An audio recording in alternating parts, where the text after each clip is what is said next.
Okay, somebody has asked me about rotating the model. Now, unfortunately, we started this model a little bit incorrectly, as the top up is south and down is north. So we want to rectify that by rotating the model so that north is at the top and south is at the bottom, and that way our elevations will then be correct, because at the moment they're obviously not correct.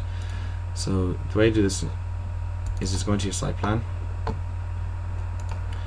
and see the site plan, you're about to select everything in your model essentially without missing anything. So if you just click all the model components you can see here, but don't click this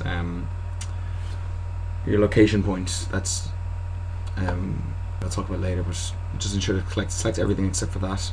And then simply just rotate. Make sure to get a straight point, and then just write in 180 instead of rotating it, because sometimes it isn't accurate. So if you type in exactly the rotation you want, it'll then take a little while to load, and then it'll rotate your model around. Now, the only problem with doing this is that our grids are actually going to now read the wrong way. They're going to read from left to right. So to make things a little bit easier, I'm just going to change my grid.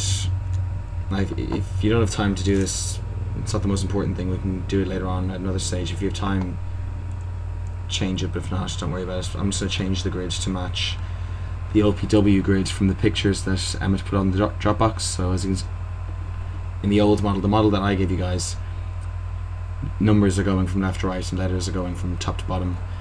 I'm just going to change my grid to match the OPW grid. Obviously their drawing is upside down as well. They have the north point pointing down, but for accuracy we probably really should have our north point facing up. So just open Revit now, it's still loading to change that. Okay, so now it's flipped around, and you can see then if we go to our south elevation, it'll show our correct south elevation with the stair cores and everything on it. So yeah, next I'm just going to go in now and I'm going to change this grid to match the OPW grid, which is, like I said, ABC. If you get time to make those changes, do. I appreciate it. However, it's not as important as getting the model to a good state, so if you have time, you can change it.